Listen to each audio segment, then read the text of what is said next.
Oke, bismillahirrahmanirrahim. Assalamualaikum warahmatullahi wabarakatuh. Waalaikumsalam warahmatullahi wabarakatuh. Good morning, everyone.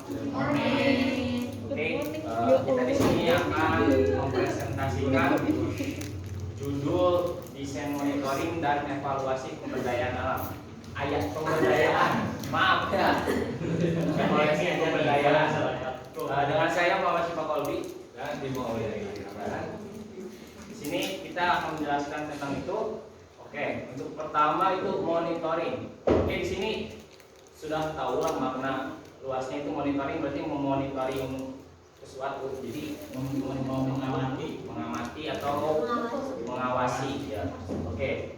Monitoring adalah kegiatan untuk mengikuti suatu program dan pelaksanaannya secara mantap, teratur dan terus-menerus dengan cara mendengar, melihat dan mengamati dan mencatat keadaan serta perkembangan program tersebut. Jadi ini harus ada kefokusan di antara individual ya, biar terjadi sesuatu secara mantap ya.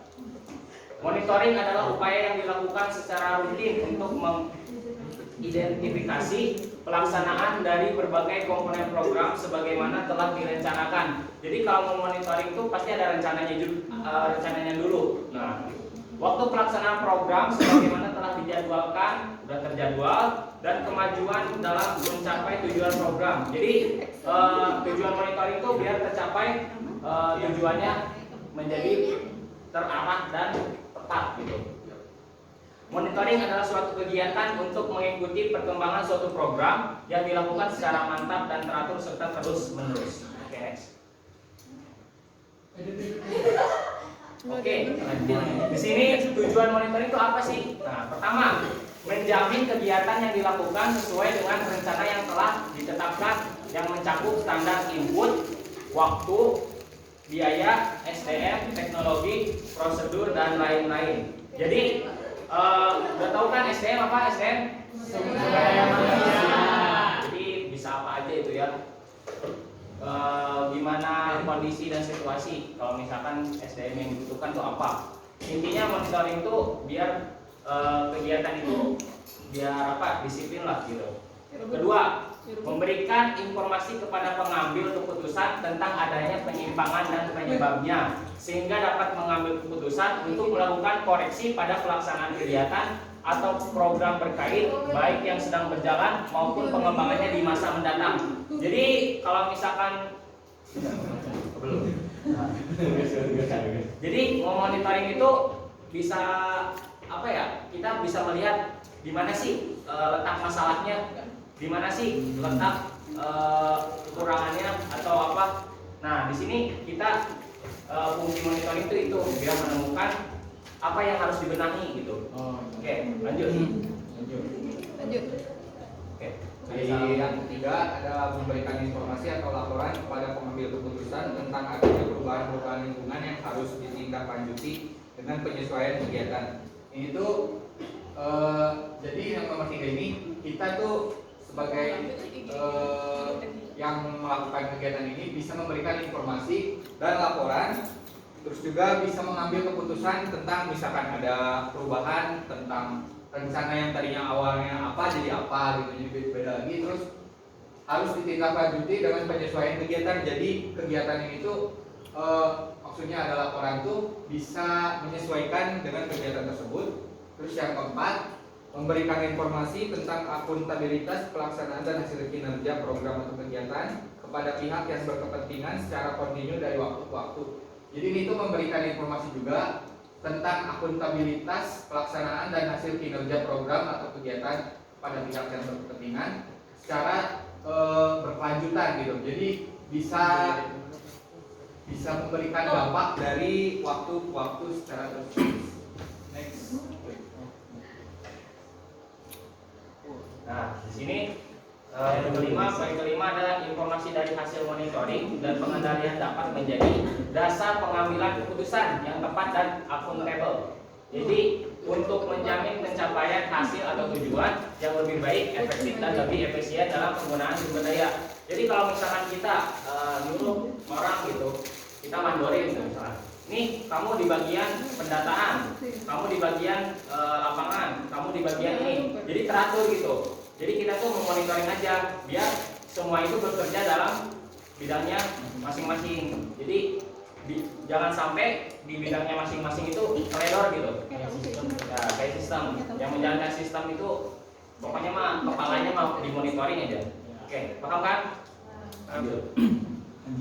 Terus di sini ada evaluasi pemberdayaan.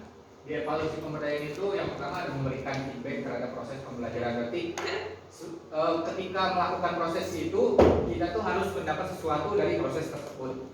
Terus yang kedua menentukan angka kemajuan untuk dibuat laporan. Jadi setelah ada proses terus dapat feedbacknya, kita juga bisa dibuat laporan supaya lebih jelas lah. Terus yang ketiga memperoleh solusi dari permasalahan. Karena sudah dapat prosesnya, kita juga jadi bisa tahu solusi yang harus diselesaikan dari kegiatan tersebut. Terus yang keempat untuk mengetahui perkembangan yang sedang dilakukan. Jadi kita juga selagi menghadapi proses itu, kita juga harus tahu perkembangan kita tuh udah sampai mana. Seperti itu. Oke, next. Outcome mapping. Jadi mapping sendiri udah tahu kan? Mapping kayak pemaparan juga bisa. Terus kayak apa sih? Kayak struktur gitu tuh apa? Peta konsep, Bang. Peta konsep. Intinya itu ya. Jadi outcome itu apa? Jadi bentuk sederhana dari evaluasi tuh, biar jelas.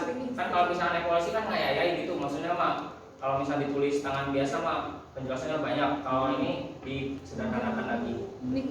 Nah, adalah suatu pendekatan perencanaan, pemantauan dan evaluasi yang terpadu dan paling baik digunakan saat awal program setelah fokus utama program ditentukan. Oke, next.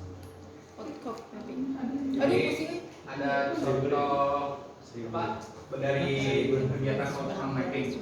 Ini kan ada indigenous actor, berarti ini tuh sebagai orang yang melakukan kegiatan tersebut, kita tuh diberi input dulu, terus kita baru melakukan aktivitasnya. Jadi input di sini tuh tugasnya gitu. Misalnya kita memandorin di bersih-bersih di RT atau apa. Nah, kita dapat inputnya itu bersih-bersih di daerah tersebut atau apa gitu ya. Terus aktivitasnya berarti kan kita sedang melakukan aktivitas itu. Terus outputnya, jadi misalkan kayak yang tadi Sipa sebutin, outputnya jadi kan si daerah itu tuh jadinya bersih. Terus outcome itu bisa apa sih namanya itu? Enggak, jadi membangun, kalau misalkan kan outputnya itu si lingkungan bersih, outcome-nya mengajak mereka itu lebih aktif lagi, ajakan ya kayak ajakan gitu. Lanjut. Terus kalau impact dampaknya ke masyarakat itu gimana? Nah jadi kan kita dimulainya dari kecil, terus nantinya bisa nyebar ke komunitas sama ke masyarakat sekitar gitu. Jadi dari tadinya misalkan cuma sendiri, jadi kitanya bisa berdampak ke orang lain. Sama gini, misalkan kamu bertetangga gitu, yuk kita bersih-bersih selokan dulu, habis tetangga lain tuh ngajak lagi, ayo kita gini bersih-bersih kayak rumput-rumput yang mengganggu di jalan. Habis itu jalan ini rusak nih, semakin banyak ya. Kan inputnya juga, kalau inputnya berarti kan dari project dulu, kita mau ngelakuin project apa dulu nih. Kalau misalkan projectnya udah jalan, berarti kan nanti projectnya malah jadi udah kena impactnya kan, jadi orang tuh gak perlu diingat lagi tentang projectnya gitu. Oke, sampai sini paham? Sudah dasarnya intinya monitoring ya mengamati dan evaluasi gitu ya. Ya, kalau evaluasi ya dievaluasi gitu. Terima kasih. Kamsahamnida. Untuk diskusi kalau yang ingin ditanyakan di WA aja ya. Ya, terima kasih. Oke, terima kasih atas segala perhatiannya. Wassalamualaikum warahmatullahi wabarakatuh. Waalaikumsalam warahmatullahi wabarakatuh.